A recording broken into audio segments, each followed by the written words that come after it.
하나님 말씀에 대한 여호야김 왕의 반응과 그리고 그 말씀을 다시 기록하는 장면이 기록됐습니다.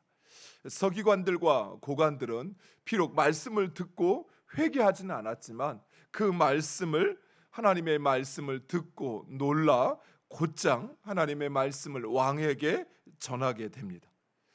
비록 고관들은 말씀 앞에 회개하지는 않았지만 왕에게 이 말씀을 속히 전하여야 한다라는 그 필요성을 느꼈던 것입니다.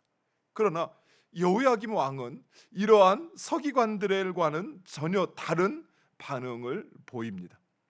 여호야김 왕은 하나님의 말씀을 듣자마자 그 말씀을 가져오라 하더니 그 말씀을 읽는 족족이 칼로 잘라 그것을 불태워 버렸습니다. 여기 여호야김 왕은 서기관들의 만류에도 불구하고 말씀이 기록된 두루마리를 불태워 버렸던 것입니다. 왕과 신하들은 하나님의 말씀을 듣고 두려워하거나 또는 그 옷을 찢으며 회개하기는커녕 오히려 말씀을 불태우고 바룩과 예레미야를 붙잡으라 지시합니다. 이런 여호야김 왕의 태도와 자세는 멸망받을 자의 전형적인 모습이라 할 수 있습니다. 멸망받을 자들은 하나님을 두려워하지 않습니다. 그래서 하나님을 모독하는 일을 서슴지 않습니다. 하나님이 없다고 합니다. 하나님이 하시는 일을 부정합니다. 또한 그들은 하나님의 말씀에 무감각하고 무관심하고 하나님의 말씀을 무시해 버립니다. 그들은 양심의 가책을 느끼지 못하여 불의하고 악한 일을 멈추지 않는 것입니다. 우리가 보통 악한 일을 하다가도 양심의 가책을 느끼면 내가 이것을 더 이상 하면 안 되겠구나 라고 생각하고 멈추는데, 그러나 멸망받을 자들은 그렇지 않다라는 것이, 주위의 만류에도 불구하고 계속 그 길을 가는 것입니다. 실제로 여호야김 왕이 그러하였습니다. 여기서 잠시 우리 여호야김 왕을 살펴보면 요시야 왕에게는 4명의 아들이 있었습니다. 스비다에게 낳은 첫째 요하난과 그리고 여호야김, 그리고 하무달에게 낳은 여호아하스와 시드기야가 있었습니다. 그런데 요시야 왕이 죽자 백성들은 어찌된 일인지 첫째 요하난이나 또는 여호야김을 왕으로 삼은 것이 아니라 셋째인 여호아하스를 왕으로 삼게 됩니다. 학자들은 아마도 백성들이 당시 요시야 선대 왕이 바벨론 정책을 펼쳤는데 앞서 요하난과 그리고 여호야김은 친예굽적인 성격을 가졌기에 그래서 여호아하스를 세우지 않았을까 추측하기도 하고, 또한 요하난과 여호야김은 왕이 될 제목이 아니었다라고 판단을 하고 여호아하스를 세웠다 하기도 합니다. 어쨌든 여호야김 입장에서는 이런 선택이 큰 상처가 되었을 것입니다. 자신의 형이나 또는 자신이 아닌 오히려 배가 다른 동생 여호아하스를 왕으로 세우니 그 형이었던 여호야김 입장에서는 좋지 않았겠지요. 그러나 3개월 만에 이 여호아하스가 예굽에 의해서 다시 예굽으로 끌려가게 되고 바로 이 여호야김이 대신하여 왕의 자리에 오르게 됩니다. 따라서 이 여호야김은 당연히 예굽의 눈치를 보아야만 할 것입니다. 그리고 앞서 요시야 왕이 예굽과의 전투를 벌였던 것에 대한 전쟁 책임을 이스라엘 백성들에게 요구하여 막대한 조공을 요구했던 것입니다. 따라서 여호야김은 백성들에게 그 무거운 조세를 먹일 수밖에 없었습니다. 또한 여호야김은 여기서 멈추지 않았습니다. 그렇게 국군이 위태롭고 나라가 어려운 상황 속에 있었지만 그럼에도 자신의 호화로운 궁정을 지키기 위해서 백성들에게 더 많은 세금을 요구할 뿐만 아니라 그 일하는 공사하는 일꾼들에게 싹을 주지도 않았던 것입니다. 또 이를 위해서 백성들을 수탈할 수밖에 없었던 것입니다. 그리고 여호야김은 예레미야 때 예언자였던 스마야의 아들 우리야를 예굽까지 쫓아가 그를 붙잡아 죽이게 됩니다. 무엇보다도 이 여호야김은 하나님께서 지금 자신에게 주신 이 마지막 기회를 차버리고 있는 것입니다. 하나님은 이 기록된 말씀을 통해서 하나님의 심판을 경고하고 그리고 여호야김으로 돌이킬 기회를 주셨건만, 여호야김은 29절 말씀에 보니까 바벨론이 이스라엘을 정복할 것이라는 하나님의 말씀을 무시해 버렸습니다. 아마도 여호야김은 자신을 왕으로 세웠던 예굽이 자신을 지켜줄 것이라 생각하였을 것입니다. 그래서 예루살렘의 멸망에 대하여 말씀하시는 하나님의 말씀을 무시하였던 것입니다. 그런데 오늘 본문 22절에 보면 그때는 여호야김 왕 제4년 9째 달이었다라고 이야기합니다. 이 날짜를 표시하는 데는 분명한 이유가 있습니다. 즉 이때는 바로 바벨론이 이스라엘을 1차 침공하기 바로 직전이었던 것입니다. 여호야김 제4년에 바벨론은 이스라엘을 침략하게 되는데, 바로 그 침략이 있기 전 하나님은 예레미야로 하여금 말씀을 기록하여 먼저 여호야김에게 경고하고 있는 것입니다. 즉 여호야김은 이스라엘의 멸망을 막을 수 있는 기회가 있었습니다.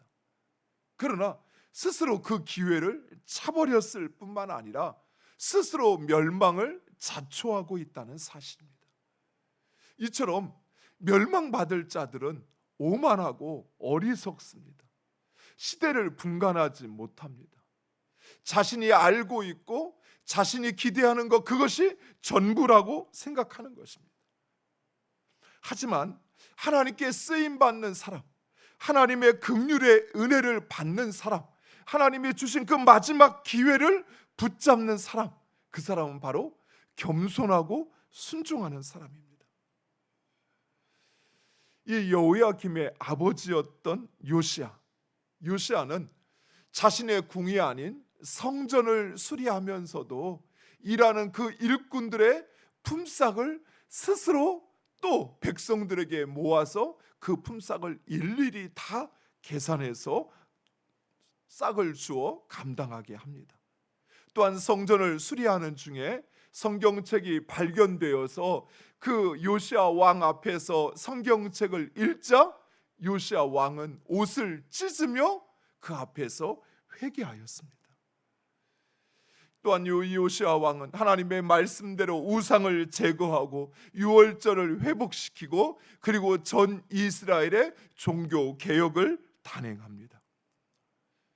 즉 백성들에게 이제는 떨쳐 일어나 하나님의 말씀대로 살자, 백성들에게 그렇게 통치했던 것입니다. 이런 요시야 왕은 죽어서까지 많은 사람들에게 사랑과 추모를 받았습니다. 사랑하는 성도 여러분, 우리 하나님은 결코 교만한 자를 용납하지 않으시는데, 내가 교만한지 않은지를 알 수 있는 가장 간단하고 확실한 기준이 있습니다. 그것은 바로 하나님의 말씀에 대한 나의 반응입니다. 하나님의 말씀을 듣고 내 안에서 회개가 일어나지 않는다면 나는 교만한 것입니다.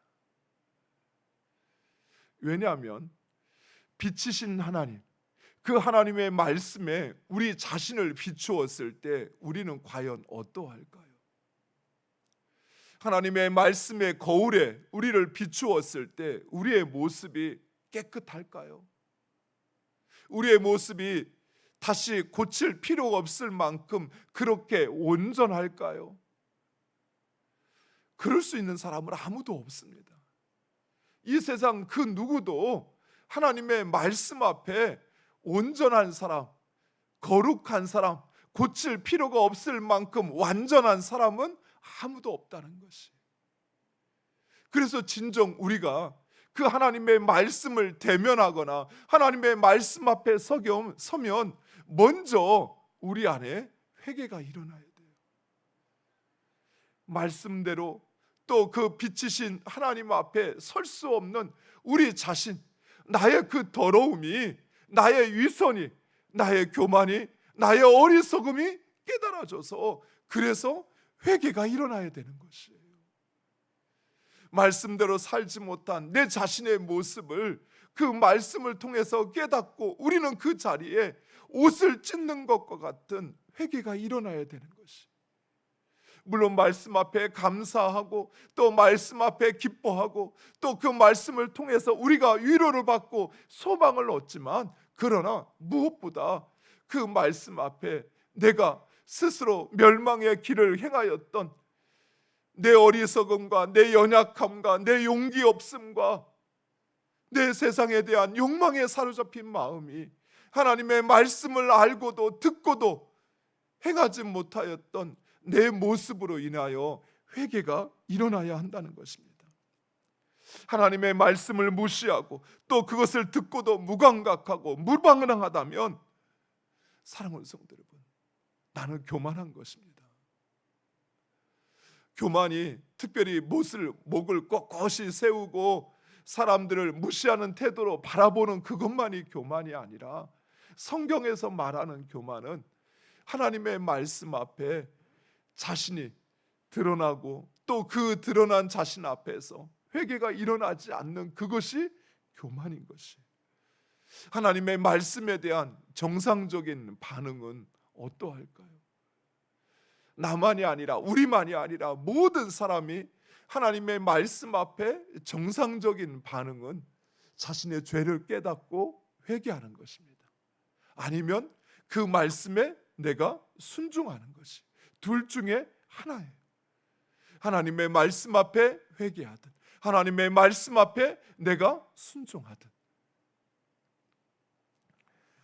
사랑하는 성도 여러분, 여호야김의 때와 지금 나의 때가 다르다고 생각하지 마세요.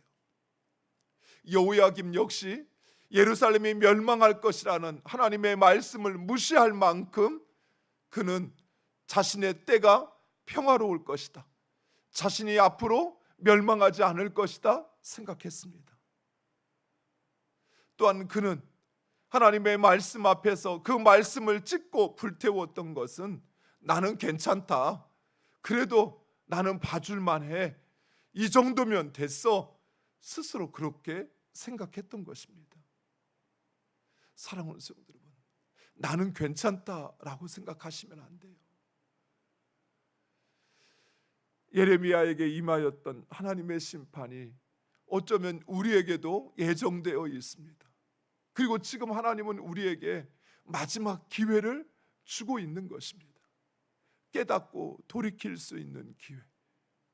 우리가 회개하고 주님 앞에 나아가면 주님께서는 결코 우리를 이 죄 많은 놈, 내 너 그럴 줄 알았어 하면서 우리를 내치지 않으셔요. 하나님은 우리를 영접하여 주십니다. 하나님은 여전히 자비로운 마음과 그 눈으로 우리를 바라보고 계시고, 언제든 우리가 주님 앞에 나아가면 세상에서 버림받을 그런 죄를 지었더라도 하나님은 우리를 용서하실 뿐만 아니라 하나님은 우리를 품어주시고, 그리고 그런 우리를 하나님은 다시 세워주심을 믿으시기 바랍니다. 사랑하는 성도 여러분, 지금 나에게 주어진 이 시간, 이것이 마지막 기회라고 하는 것을 결코 잊지 마시고 그 기회를 놓치지 마시기 바랍니다. 이 기회를 붙잡고 우리가 주님께 나아가면, 그리고 주님 앞에 내 죄를 고하고 또 주님의 다스리심 앞에 내가 순종함으로 나아가면 하나님은 우리를 다시 세우실 것입니다. 기도하겠습니다. 아버지 하나님,